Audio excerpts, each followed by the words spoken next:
कोल्हापूर जिल्ह्याच्या राजकारणात पुढचे काही महिने हे प्रचंड निर्णायक ठरणार आहेत।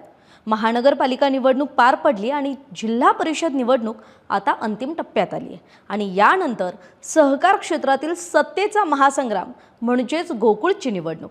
या निवडणुकीसाठी राजकीय नेत्यांनी तालुक्यात वेगवेगळ्या कधी-कधी चकित करणाऱ्या आघाड्या केल्या आहेत। कारण एकच आहे, गोकुळ आणि जिल्हा बँक, जिथे अस्तित्व आणि प्रतिष्ठा दोन्ही पणाला लागणार आहे। नेमका समीकरण काय, कोल्हापुरात गोकुळचं राजकारण नेमकं कसं शिजतंय, जाणून घेणार आहोत या व्हिडिओतून। नमस्कार, मी कोमल, सकाळमध्ये आपलं स्वागत।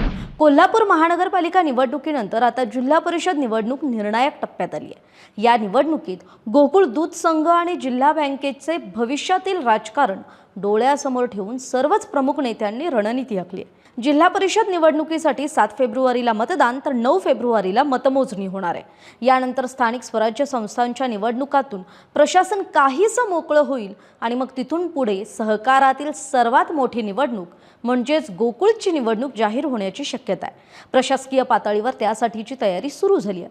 पुढील महिन्यात दुग्ध निबंधक कार्यालयाकडून मतदार यादी तयार करण्याबाबतचं पत्र गोकुळला येण्याची शक्यता आहे। मार्च महिन्यापासून मतदार याद्या अंतिम करण्याच्या सूचना दिल्या जातील आणि मे महिन्याच्या अखेरीस गोकुळच्या निवडणुकीचा धुरळा उडण्याची शक्यता आहे। या प्रक्रियेत प्रथम गोकुळकडून सभासदांची यादी प्रशासनाला दिली जाईल, ती यादी अद्ययावत केली जाईल आणि त्यानंतर संस्थांच्या ठरावांबाबतची प्रक्रिया सुरू होईल आणि याच टप्प्यापासून गोकुळच्या निवडणुकीची खऱ्या अर्थानं लगीनघाई सुरू होईल।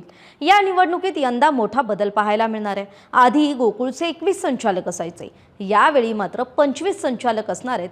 प्रत्येक तालुक्याला प्रतिनिधित्व मिळणार आहे। गेल्या काही महिन्यात अपेक्षित विरोध सुद्धा कमी होताना दिसतोय। त्यामुळे यावेळी गोकुळची निवडणूक ही पूर्वीसारखी चुरशीची होणार की शेतकरी संघ, जिल्हा बँक आणि राजकीय नेत्यांमध्ये समझोता होणार, हे येणाऱ्या दिवसांमध्येच स्पष्ट होईल।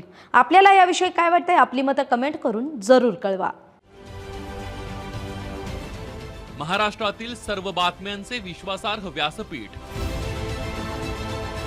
सकाळच्या सर्व सोशल मीडिया प्लॅटफॉर्मला लाईक, फॉलो आणि सबस्क्राईब करा। तसंच सर्व नोटिफिकेशनसाठी बेल आयकॉन प्रेस करायला विसरू नका।